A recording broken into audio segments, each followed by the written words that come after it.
Assalamualaikum warahmatullahi wabarakatuh. Kepada seluruh anak-anakku sekalian di mana saja berada, selamat berjumpa kembali dengan saya. Dalam episode kali ini kita akan membahas tentang materi kita yang pertama di kelas 7 ini, yaitu penyelidikan IPA. Namun sebelumnya saya ucapkan selamat beraktivitas kepada seluruh anak-anakku sekalian. Semoga hari ini anak-anakku sekalian dalam keadaan sehat-sehat walafiat dan tetap semangat mengikuti pelajaran, dan jangan lupa mengucapkan syukur kehadirat Allah Subhanahu wa taala, karena atas izinnya lah sehingga kita dapat mengikuti pelajaran pada kesempatan hari ini. Baiklah anak-anakku sekalian yang saya cintai dan yang saya banggakan, pada pertemuan ini kita bertatap muka melalui media pembelajaran daring atau online melalui tampilan video. Kita akan membahas materi IPA kelas 7 semester pertama. Adapun materi yang akan kita bahas pada kesempatan ini anak-anakku sekalian adalah objek IPA dan pengamatannya. Salah satu submateri pada objek IPA dan pengamatannya, pada kesempatan ini kita akan membahas tentang penyelidikan IPA. Baiklah anak-anakku sekalian, semoga tetap semangat mengikuti pelajaran hari ini, dan jangan lupa bagi yang belum subscribe, silahkan subscribe terlebih dahulu channel ini agar kita dapat memberikan video-video terbaru dari channel Guru Masa Kini. Dan jangan lupa aktifkan loncengnya untuk mendapatkan notifikasi apabila ada video-video yang baru. Dan jangan lupa yang paling penting adalah bagikan video ini agar teman-teman yang lain dapat menyaksikannya. Baiklah anak-anakku sekalian, penyelidikan IPA itu merupakan fondasi dalam pembelajaran ilmu pengetahuan alam.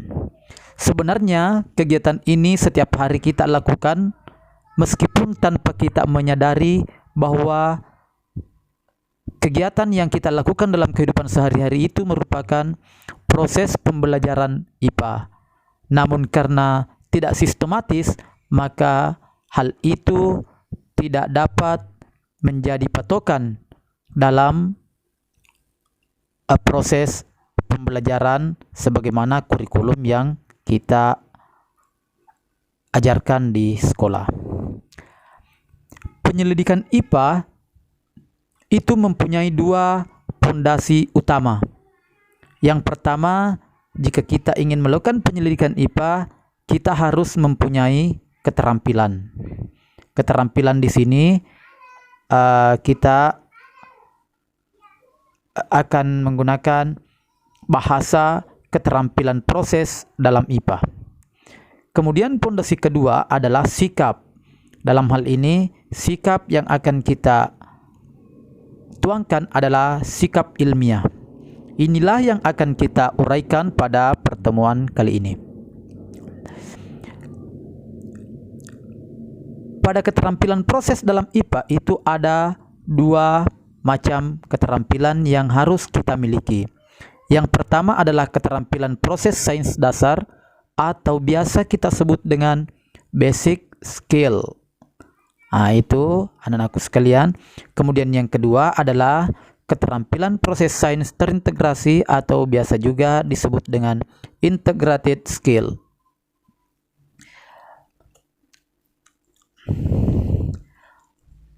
Oke, mudah-mudahan masih tetap semangat mengikuti pembelajaran ini. Kita langsung masuk ke keterampilan proses sains dasar atau basic skill. Ini merupakan modal utama kita dalam melakukan penyelidikan IPA. Harus ada keterampilan dasar. Adapun komponen-komponen keterampilan dasar dalam pembelajaran IPA, yang pertama adalah kita harus terampil dalam mengamati. Mengamati di sini artinya adalah kita bisa melakukan pengamatan menggunakan mata, menggunakan telinga, menggunakan hidung, ataupun melakukan kegiatan misalnya mengukur dan sebagainya. Kemudian keterampilan selanjutnya adalah keterampilan mengelompokkan atau mengklasifikasi. Maksudnya adalah bagaimana seseorang dalam melakukan penyelidikan IPA itu dapat mengelompokkan suatu komunitas atau mengklasifikasikan suatu komunitas menjadi kelompok-kelompok berdasarkan kriteria-kriteria yang ada atau ciri-ciri yang sama. Misalnya mengelompokkan makhluk tak hidup dan makhluk hidup. Kemudian keterampilan selanjutnya adalah keterampilan memprediksi. Di sini kita dituntut untuk dapat memprediksi hal-hal yang kemungkinan akan terjadi jika kita melakukan sesuatu. Kemudian keterampilan menyimpulkan atau membuat inferensi.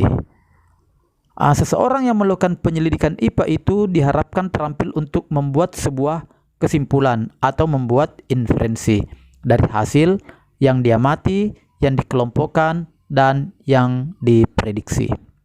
Dan yang terakhir, keterampilan mengomunikasikan. Dari kesimpulan yang telah diambil tadi, kita diharapkan dapat mengomunikasikan baik secara tertulis maupun secara lisan, agar kesimpulan yang kita peroleh dapat dikomunikasikan kepada orang lain. Jadi kesimpulan itu bukan cuma kita yang tahu, tetapi setidaknya kita bisa menyampaikan pesan-pesan yang ada kepada orang lain. Itulah komponen-komponen keterampilan proses sains dasar atau basic skill yang harus kita miliki dalam penyelidikan IPA. Baiklah anakku sekalian, selanjutnya keterampilan yang kedua adalah keterampilan proses sains terintegrasi atau integrated skill. Ini pun mempunyai banyak komponen, yaitu yang pertama kita harus dapat merumuskan sebuah masalah. Kemudian yang kedua, mengidentifikasi variabel dari masalah yang ada. Kemudian yang ketiga, mendeskripsikan hubungan antar variabel. Artinya kita dapat melihat hubungan dari variabel-variabel yang ada dari sebuah masalah. Kemudian kita dapat mengendalikan variabel. Selanjutnya mendefinisikan variabel secara operasional.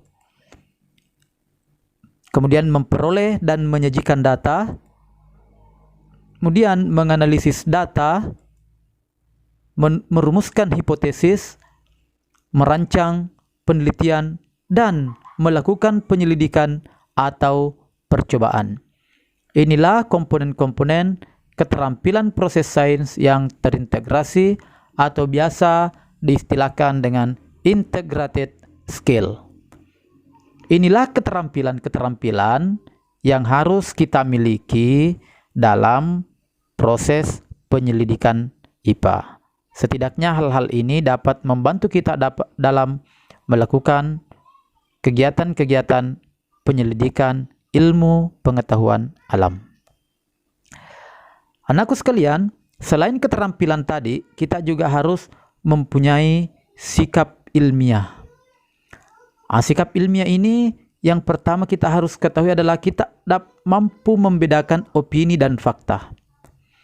Jadi ada opini dan fakta itu setidaknya kita harus dapat membedakan. Opini adalah sesuatu yang masih bersifat anggapan, sedangkan fakta adalah sesuatu hal yang nyata.